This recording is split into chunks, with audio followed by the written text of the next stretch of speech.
Resolvemos preparar esse vídeo para atender nossos clientes e amigos, né? Eles nos solicitam sempre uma análise sobre a situação da China, né? E a relação com o Brasil, com o mundo, né? E desse cenário todo, né?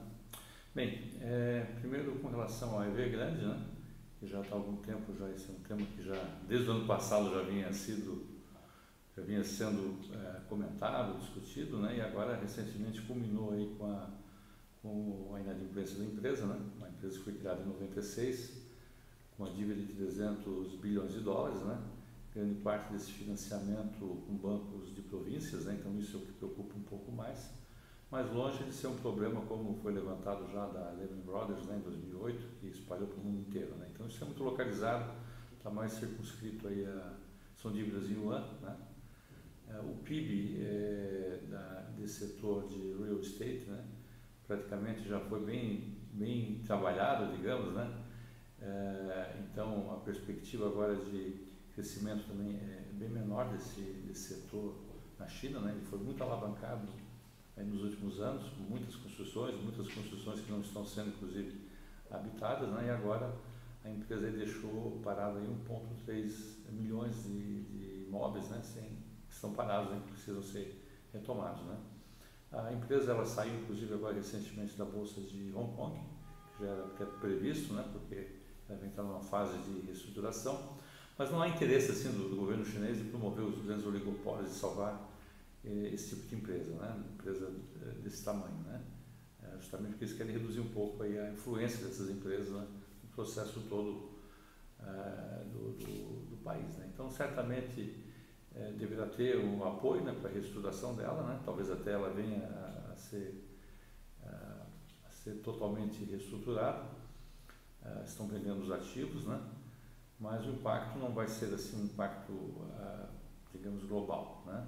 Agora o que vai pesar mais aí é a questão do minério de ferro, porque a construção civil utiliza um insumo que são os ferros, né? Todas as partes de ferro. Tudo isso depende do minério de ferro que o Brasil exporta para a China. Então já está sendo sentido alguns impactos, vai ser sentido aí ao longo do tempo também essas mudanças, né? Com relação a preço, com relação a volumes do minério de ferro que é exportado para a China, né? E é um setor que deverá crescer menos do que já estava sendo, o que estava ocorrendo, né? Então, a meta de crescimento aí para a China aí para esse ano seria em torno de 8%, né? Mas certamente não vai ocorrer isso, seria em torno de 4%, 5%, imagino, isso é uma análise nossa aqui, mas vai ter crescimento, ainda é um crescimento ainda representativo da economia chinesa, né? Até porque a indústria de transformação ela continua forte, continua se desenvolvendo, e temos aí a crise energética que afeta inclusive a própria indústria de transformação, né? Principalmente a parte de insumos. Então nós já estamos sentindo aqui a questão dos eletrônicos, né? Que seria essa questão da crise energética, né, que está se falando aí na China, né?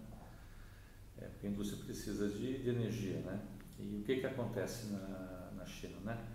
O 14º plano quinquenal, né, que define as grandes metas do governo, né, é definido justamente a redução de 15% do consumo de energia, né, no país, né? E lá eles levam muito a sério realmente essas metas, né?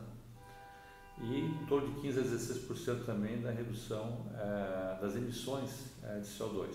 Então a China emite aí por ano em torno de 10 gigatoneladas de CO2, né, atmosfera, os Estados Unidos em torno de 5 e a Índia em torno de 3. Então a China ainda é uma grande, digamos, de forma absoluta, é a que tem mais emissões, né? Então essas metas aí, para serem cumpridas, né, justamente foi reduzida aí toda essa parte de energia fóssil, né, no caso do carvão. Então algumas minas foram fechadas, né, que produziam carvão, e aí, claro, você aumenta a procura, né, maior do que a oferta, e uma certa dificuldade de importar, né, o carvão, né, que era o maior fornecedor da Austrália, né, e hoje a China está com sanções em relação à Austrália, em decorrência daquele pacto que foi criado, né, da China, da Austrália, Reino Unido e Estados Unidos, né, para vigiar a China, para compartilhar informações de inteligência artificial. Então a China acabou gerando essas sanções e não está então importando. Então isso poderá mudar, né? Poderá mudar em decorrência realmente da necessidade, né, de ter realmente o energético, né? Eu acredito que até possa ter esse tipo de mudança, porque o que normalmente move realmente as posições do governo chinês digamos aí digamos a reação social, né? Então isso que normalmente o governo quer evitar sempre essas manifestações, esses problemas aí com relação à população, né? Então isso deverá levar o governo a tomar algumas medidas, né? Talvez até de reativar essas minerações, enfim, de esticar um pouco mais esse período de metas para atender essa demanda, né? Do outro lado aí, a questão da energia não é só da China, né? A gente sabe do aumento que teve o gás natural, tanto na Europa quanto nos Estados Unidos, né? Aumento de 180%, e então isso acaba levando também aumento do custo, né, em outros países também, da produção de insumos, né, principalmente os insumos que são ligados ao agronegócio, o caso dos defensivos agrícolas e dos fertilizantes, né, que tem um uso intensivo de energia, né, principalmente os fertilizantes. Então já está se sentindo uma falta de algum deles, e isso pode acentuar esse aspecto aí e aumenta o preço, né? Então tudo isso vai acabar gerando inflação, né? Aqui no caso do Brasil tem um impacto principalmente nessa área de inflação, da falta desses insumos, né?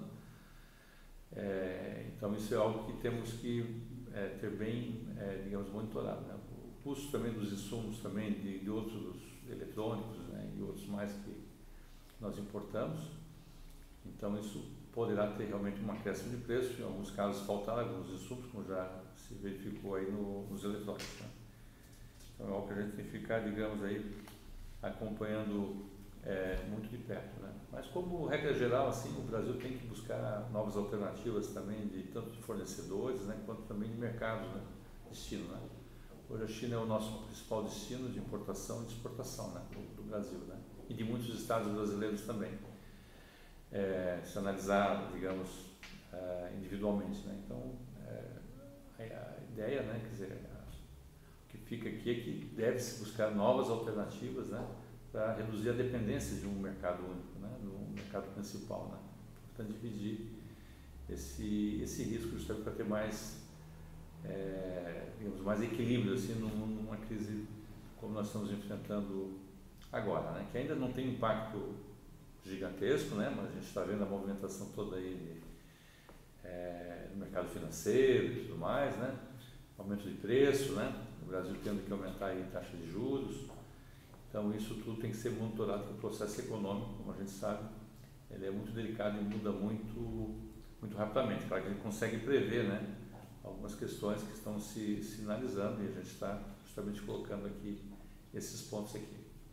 Muito obrigado. Juliano Quaresma, CEO da Brasil Business Partners.